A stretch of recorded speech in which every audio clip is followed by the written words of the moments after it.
Dans cet extrait de formation que je donne toutes les semaines à CrossFit Recan et dans la Jax Team Coaching School, je parle de l'entonnoir de consignes, de comment trier les consignes que l'on va donner pour simplifier, pour que les gens comprennent et puissent appliquer. Vous allez voir qu'il y a une méthode précise que vous allez pouvoir intégrer dans votre coaching pour aider au maximum vos gens et être plus efficace avec eux. Less but better. Et j'ai pris cette image avec Baja tout à l'heure qui est que si ceci c'est le potentiel de consigne maximal qu'on peut donner, bah, il faut qu'on arrive en fait à faire un entonnoir et à donner ça d'abord. Et à donner juste ça d'abord. Et en fait, je pense que donner juste ça, c'est ce qui fait, à mon avis, qu'un cours a une bonne dynamique, qu'on est à l'heure, que les gens comprennent, qu'il y a moins d'infos, mais il y a les bonnes infos. Et que je garde derrière ça, au cas où. Au cas où j'en ai besoin. Okay, donc l'exemple, c'est... l'exemple sympa, c'est facile, c'est la course à pied. Aujourd'hui, c'est à WOD avec 200 mètres de run, 4 latéral step over, 200 mètres 8, 200 mètres 12, etc. AMRAP 16 minutes. C'est à WOD de run. Point. Est-ce que quelqu'un ne peut pas courir? Non? Cool, tout le monde court. Oui? Ah! Petite botte secrète que je n'avais pas besoin de mentionner ici. Exemple super banal, mais vous comprenez l'idée. C'est vrai qu'on se casse entre guillemets la tête à dire c'est ça le WOD, mais il y a ça comme option, ça comme option, ça comme option. Exactement. Et on a perdu complètement un cours la semaine dernière ou il y a 2 semaines avec David à cause de ça. Mais vraiment, j'ai rarement vu quelqu'un planter un cours comme ça. C'est-à-dire qu'en fait, on a fait le cours et à un moment donné, il y a eu une cassure dans le cours et il a essayé de reprendre le truc. Mais le problème, c'est que là, tu sais, quand quelqu'un change son body language, c'est jamais bon signe. Donc quand quelqu'un est en train de t'écouter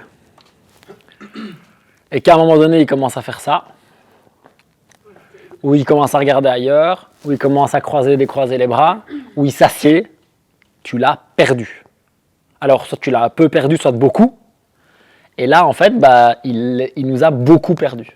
Et on était quand même dans le cours avec ma femme, avec Kimi Boufflette, avec Mike, et on s'est tous regardés en mode... Parce qu'en fait, alors à sa décharge, on était beaucoup du coup, parce que nous, on est 4 à 7 incrustés. Et David, qui est un hyper précautionneux, voulait que chaque personne ait son option. Mais en fait, il s'est tellement pris la tête que ça a pris 15 minutes. Je ne sais pas si vous imaginez 15 minutes sans qu'on ne fasse rien. C'était juste interminable. Donc non seulement on a fini extrêmement en retard, mais en plus, il a fallu remonter la dynamique du cours, ce qui est très difficile. Quand au milieu du cours, tu as refroidi, que tu n'as plus d'influx nerveux, etc., c'était très très dur. C'était pour illustrer le problème, d'accord? Et donc, au lieu de vouloir effectivement, comme tu le dis, prévoir les 42 options, je donne l'option A et toutes les autres, je les garde dans ma poche au cas où. Le seul truc que je fais parfois, c'est donner l'option A et l'option B parce que je sais que je couvre 90% des gens. Exemple, front squat avec la barre ou avec l'objet de votre choix entre les mains. Je couvre 90% des gens.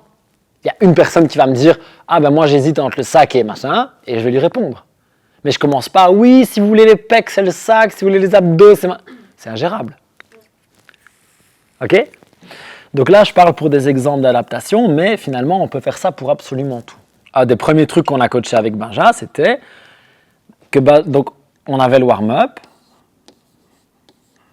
le skill et ce qu'on va communément appeler le WOD, qui est le workout ou le metcon. Et donc, Benja commençait à parler là, il décrivait le warm-up, il décrivait le skill, il décrivait le WOD et il revenait au warm-up. Et je dis, là, ici, plus personne ne se rappelle de ce qu'il y a dans le warm-up. Donc, tu dois recommencer. Donc, pourquoi est-ce que tu le fais la première fois? Et là où, du coup, on a mieux travaillé, c'est ce que tu as mieux fait aujourd'hui, c'est quoi l'idée globale du cours? Partie 1, on va faire de la force en sandbag. Partie 2, on va faire un workout un peu plus long en cardio, en respiration. Maintenant, je vais vous expliquer le warm-up. Top. Ils ont une idée très globale, très grossière de ce qui va se passer. Et puis, ils ont une idée plus précise du warm-up.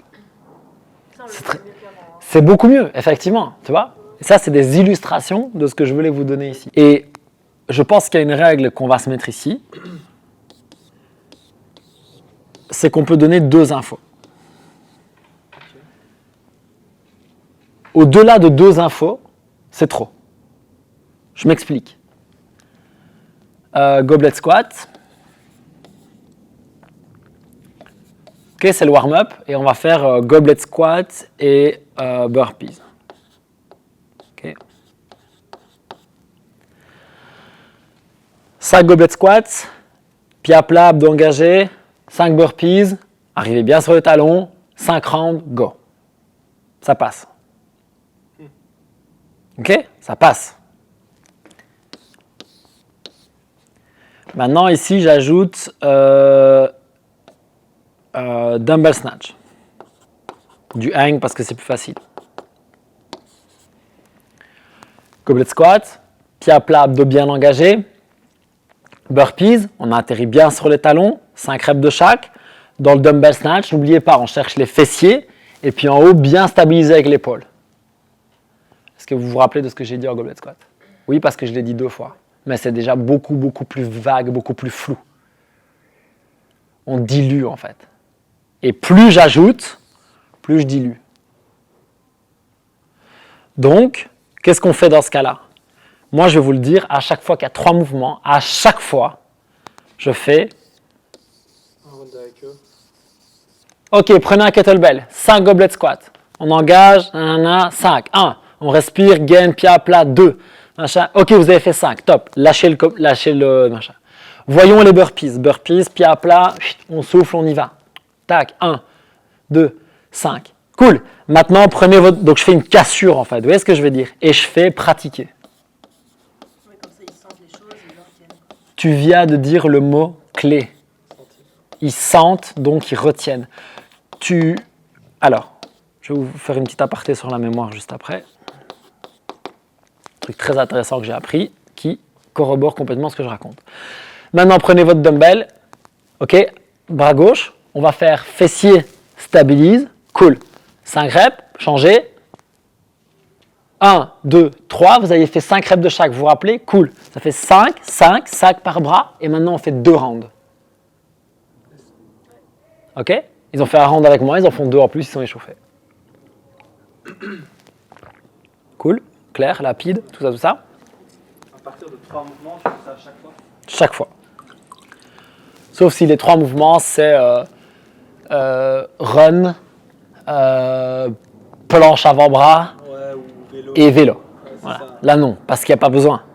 Mais dès qu'il y a un tout petit peu de consignes, pour moi, c'est trop. 3, c'est trop. Si ce genre d'extrait vous intéresse, vous pouvez me le dire en commentaire. Je vous en donnerai plus par la suite. Et si vous voulez en savoir plus sur mes formations, je vous mets un lien directement dans la description de cette vidéo. Pour aller plus loin immédiatement, vous pouvez recevoir ma formation gratuite In-WOD Management. Le lien est aussi en dessous de moi. Prenez soin de vous, continuez à coacher avec toute votre passion et à accomplir chaque jour votre mission.